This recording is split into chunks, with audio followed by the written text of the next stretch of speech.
Hey guys, welcome to बायोलाइन सी। मेरा नाम है देव। सो गाइस, आज के इस वीडियो के अंदर हम लोग बात करने वाले हैं how to file the updated ITR 1। जी हाँ, तो मैंने पिछले कुछ दिनों पहले ITR 4 के बारे में वीडियो बनाया था कि अगर आप अपने पिछले सालों की ITR 4 को अपडेट करना चाहते हैं या जिन्होंने फाइल भी नहीं की वो ITR U के थ्रू अपनी लास्ट ईयर के रिटर्न फाइल करना चाहते हैं तो कैसे कर सकते हैं।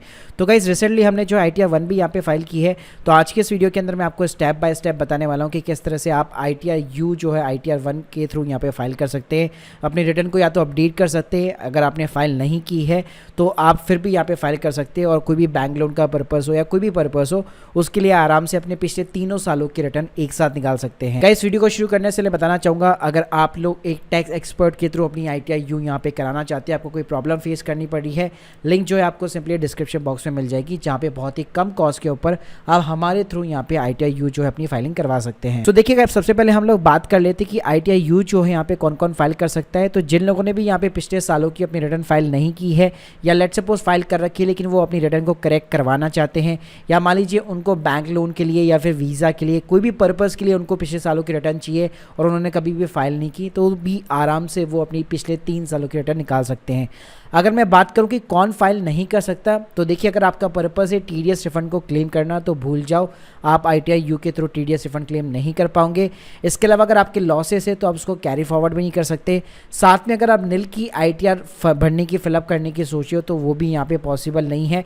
एटलीस्ट आपको 2.5 लाख के ऊपर तो इनकम दिखानी पड़ेगी, और 2.5 लाख के ऊपर जाते ही आपको एटलीस्ट 1000 रुपये की पेनल्टी एटलीस्ट गवर्नमेंट को देनी पड़ेगी, तभी यहाँ पे आप अपनी ITR U जो है फाइल कर पाओगे। तो चलिए गाइस, बात करते हैं कि फाइल करने के लिए आपको क्या करना है। तो सबसे पहले जाना है आपको डाउनलोड वाले ऑप्शन के अंदर, यहाँ पे एसोसिएशन 2122 चूज करना है। उसके बाद में जैसे अगर मान लीजिए ITR 4 फाइल करनी है तो यहाँ पे यूटिलिटी एक्सेल बेस डाउनलोड कर लीजिए। ITR 1 करनी है तो यूटिलिटी एक्सेल बेस डाउनलोड कर लीजिए और इस फाइल को सिंपली अनजिप करके ओपन कर लीजिए। ओपन करने के बाद गाइस, आपको इस तरह की एक एक्सेल की फाइल यहाँ पे दिखाई देती है। इसके अंदर मेरा डेटा ऑलरेडी प्री फिल्ड है, वैसे ये होता नहीं है, मैं आपको बता देता हूँ। अगर आप प्री फिल्ड करना चाहते हैं तो किस तरह से कर सकते हैं, तो इसके लिए आपको अपने अकाउंट के अंदर जाना पड़ेगा। थोड़ा सा ऊपर जाएंगे आप, ई फाइल के अंदर जाकर यहाँ पे सिंपली आता है इनकम टैक्स रिटर्न, तो यहाँ पे आपको मिल जाएगा डाउनलोड प्री फिल्ड डेटा। तो इसके ऊपर आप सिंपली 2122 सेलेक्ट कर दो और डाउनलोड बटन के ऊपर क्लिक कर दो, तो एक JSN फाइल सिंपली यहाँ पे डाउनलोड हो जाती है। तो यहाँ पे आपको इंपोर्ट प्रीफिल का ऑप्शन मिल जाता है, जिसके अंदर आप अभी ये वाली जो JSN फाइल है वो अपलोड कराओगे। तो ये जो बेसिक डिटेल्स है, जैसे नेम हो गया, कॉन्टैक्ट डिटेल्स हो गई, पैन नंबर वगैरह हो गया, एड्रेस हो गया, ये अपने आप ही प्रीफिल्ड हो जाता है। अब गाइस, बात करते हैं इसमें क्या क्या आपको चेंजेस की रिक्वायरमेंट है। तो देखिए, सबसे पहले आपको नेचर ऑफ एम्प्लॉयमेंट डालना पड़ेगा। तो जैसे हम लोग नॉर्मल ITR फाइलिंग करते हैं वो आपको सिंपली इंसर्ट करना है। उसके बाद में यहाँ पे जो मेन चीज़ है वो आपको सिंपली यहाँ पे जो है सेलेक्ट करना पड़ेगा कि आप कौन से सेक्शन में फाइल कर रहे हो। तो यहाँ पे आप देख सकते हो, नॉर्मली हम लोग क्या करते हैं, अगर बी रिलेटेड फाइल करें तो 139 सबसेक्शन 4 करते हैं, या 139 सबसेक्शन 1 करते हैं अगर आप before the due date file कर रहे हो। अगर रिवाइज कर रहे हो तो 5 करते हैं। तो यहाँ पे आपको लास्ट में ऑप्शन दिखेगा 139 सबसेक्शन 8 है, तो सिंपली आपको उसको सेलेक्ट करना है, जो कि ITR U की निशानी है। तो गाइस, वो सेलेक्ट करने के बाद में आपको यहाँ पे जो कॉलम दिख रहे हैं, यहाँ पे आपको इस टाइप के जो सेल वाले कॉलम दिख रहे हैं, इस कलर में जो दिख रहे हैं, उसी को आप यहाँ पे फिलअप कर सकते हैं। अगर आपकी जो भी सैलरी है तो वो आप यहाँ पे डाल सकते हैं। तो जैसे मैंने बताया कि यहाँ पे आपको एटलीस्ट 2.5 लाख के ऊपर तो इनकम दिखानी पड़ेगी, तो यहाँ पे आपकी जो भी इनकम है आप वो यहाँ पे दिखा दीजिए। नीचे ऑटोमेटिकली आपको स्टैंडर्ड डिडक्शन यहाँ पे मिल जाने वाली है। उसके अलावा अगर आपकी कोई भी अदर इनकम कोई भी आ रही है तो यहाँ पे आपको हाउस प्रॉपर्टी का भी कॉलम मिल जाएगा, तो आप देख सकते हैं। साथ में अगर आपका बैंक का इंटरेस्ट है तो यहाँ पे आप, जैसे हम लोग नॉर्मल ITR 1 फाइल करते हैं, सेविंग अकाउंट से इंटरेस्ट है, FD से इंटरेस्ट है, या कोई और अदर इनकम है, तो वो इनकम भी आप यहाँ पे इंसर्ट कर सकते हैं। गाइस, अगर आपको वीडियो थोड़ा सा भी यहाँ पे फास्ट लग रहा है तो प्लीज़ मैं रिक्वेस्ट करूँगा आप मेरे ITR 4 वाले वीडियो को चेक कीजिएगा, क्योंकि ये जो चीज़ें मैं बता रहा हूँ वो सारी की सारी रिपीटेटिव बेसिस के ऊपर है। उसके बाद में गाइस, आप नीचे जाएंगे तो यहाँ पे आपको सेम जो ITR 1 में हम फाइल करते हैं, आपको ATC का कॉलम मिल जाने वाला है। तो आपका जो भी डिडक्शंस का अमाउंट है आप वो यहाँ पे ATC के अंदर, या फिर जो भी हेल्थ इंश्योरेंस वगैरह है वो ATD के अंदर यहाँ पे क्लेम कर सकते हैं।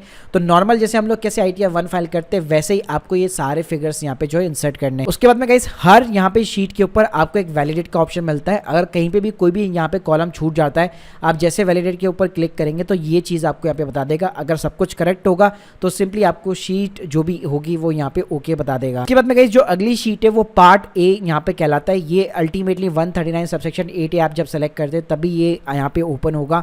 तो यहाँ पे जो फिलअप करना है आपको, तो सबसे पहले क्वेश्चन पूछेगा क्या आपने पिछले असेसमेंट ईयर के इतने रिटर्न फाइल किए, नहीं की होगी तभी आप ITR U कर रहे, तो सिंपली आपको नो सेलेक्ट करना है। अगर कर रखी है तो यस कीजिएगा, और आपका जो भी एक्नॉलेजमेंट नंबर है, कब आपने फाइल की थी, वो डिटेल्स यहाँ पे आपको डालनी पड़ेगी, और कौन सा ITR फॉर्म है आपका। इसके अलावा गाइस आपसे पूछा जाएगा कि आप ये जो रिटर्न यहाँ पे फाइल कर रहे हैं क्या उसके लिए आप एलिजिबल है तभी आप ये इनिशिएट कर रहे हैं, तो सिंपली इसको आप यस कीजिएगा। फिर आपसे रीज़न पूछेगा कि क्यों आप अपडेटेड रिटर्न यहाँ पे फाइल करना चाहते हो, तो यहाँ पे आप सिंपली अपडेटेड रिटर्न के अंदर डाल सकते हो रीज़न कि हाँ मैंने पिछले साल रिटर्न फाइल नहीं की, इसलिए यहाँ पे मैं अपडेटेड रिटर्न यहाँ पे सिंपली फाइल कर रहा हूँ। उसके बाद में गाइस यहाँ पे आपसे पूछता है कि क्या आप जो अपडेटेड रिटर्न यहाँ पे फाइल कर रहे हो उसका पीरियड क्या है। तो नॉर्मली अगर आप 21-22 कर रहे हैं तो वो होगा with in the 12 months from the end of the relevant assessment year, या लेट्स सपोज अगर आप पिछले सालों की कर रहे हैं तो उसके अकॉर्डिंग यहाँ पे आपको चूज करना पड़ेगा कि किस कैटेगरी के अंदर आप यहाँ पे फॉल कर रहे हैं। गाइस सेम कहानी, अगर कोई भी कॉलम यहाँ पे छूट जाता है सिंपली वैलिडेट बटन के ऊपर क्लिक करो, अपने आप ही ये आपको बता देगा। गाइस जो TDS का यहाँ पे कॉलम है तो यहाँ पे आपको डिटेल्स डालनी पड़ेगी। यहाँ पे मेन जो इंपॉर्टेंट डिटेल्स है जो आपको यहाँ पे इंसर्ट करनी है वो करनी है सेल्फ असेसमेंट टैक्स पेमेंट के अंदर। तो जैसे मैंने बताया अगर आप 2.5 लाख के ऊपर की यहाँ पे ITR फिलअप कर रहे हो, ITR यू फिलअप कर रहे हो, तो आपको 1000 रुपये का चालान काटना पड़ेगा। 1000 रुपये का टैक्स का चालान कैसे काटना है सेपरेट वीडियो बना हुआ है, लिंक डिस्क्रिप्शन बॉक्स में दे दूंगा। तो गाइस जैसे आप जो भी टैक्स का अमाउंट होता है आपका, मतलब ज़रूरी नहीं है कि 1000 का 1000 में इसलिए बोल रहा हूँ क्योंकि हम लोग सिर्फ 3.5 लाख के समथिंग रिटर्न यहाँ पे फाइल कर रहे हैं और उसके ऊपर 1000 रुपये की पेनल्टी बनेगी। तो यहाँ पे अगर आप 1000 का चालान यहाँ पे अगर पुट करना चाहते हैं तो वो कर सकते हैं। इसके अलावा अगर आपको कोई भी टैक्स वगैरह भी बन रहा है, मान लो अगर आप 5 लाख के ऊपर लेके जाते हो अपनी रिटर्न तो वहाँ पे आपका टैक्स वगैरह भी बनता है। तो जो भी आपकी चालान की डिटेल्स है वो आप यहाँ पे डाल सकते हैं। अगर आपकी सैलरी है और उस टाइम पे आपका TDS वगैरह कटा हुआ है तो वो चीज़ें यहाँ पे आपको ऑटोमेटिकली प्री फिल्ड मिल जाने वाली है।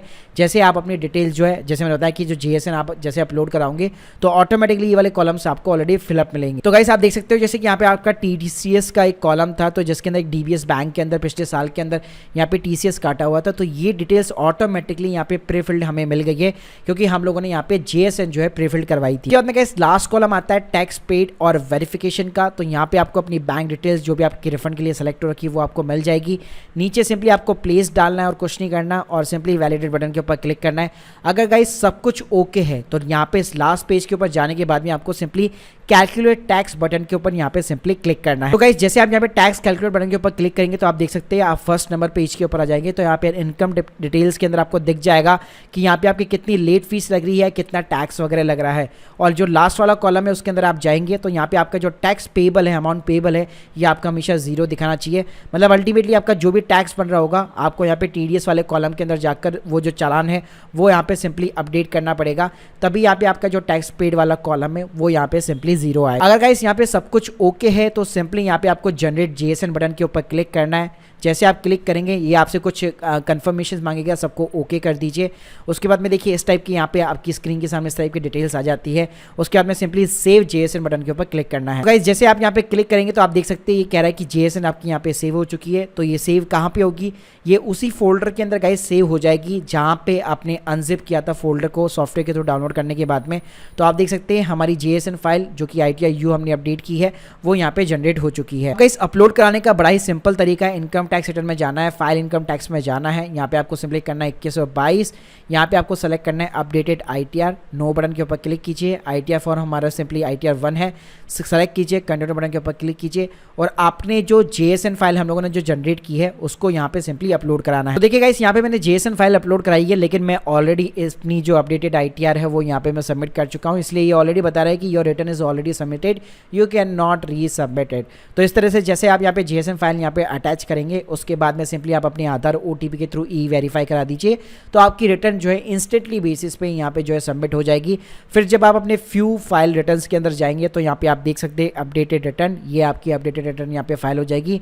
आपको एक्नॉलेजमेंट नंबर मिल जाएगा, ITR फॉर्म डाउनलोड कर सकते हो, उसकी रिसिप्ट डाउनलोड कर सकते हो कोई भी ऑफिशियल पर्पस के लिए। इस तरह से आप अपनी ITR यू जो है स्टेप बाय स्टेप ITR 1 जो है यहाँ पे आसानी के साथ में फाइल कर सकते हो। अगर आप एक नील की रिटर्न फाइल करना चाहते हो तो वो पॉसिबल नहीं है, 2.5 लाख के ऊपर इनकम दिखानी ज़रूरी है और 2.5 के ऊपर जाओगे तो 1000 रुपये की पेनल्टी पे करनी है और अगर 5 लाख के ऊपर जाओगे तो आपको टैक्स तो पे करना ही है उसके ऊपर। उसके अलावा इंटरेस्ट पेनल्टी हो गया, लेट फीस हो गया, ये सब कुछ आपको पेमेंट करना पड़ेगा, तभी आप अपनी ITR यू यहाँ पे अपडेट कर पाओगे। तो guys hope you like this video, please subscribe channel. अगर आप लोगों के कोई भी डाउट्स है कमेंट बॉक्स में बताइए और अगर आप हमसे सर्विस लेना चाहते हैं लिंक आपको सिंपली जो है बुकिंग की डिस्क्रिप्शन बॉक्स में मिल जाएगी। Thank you guys, thank you very much.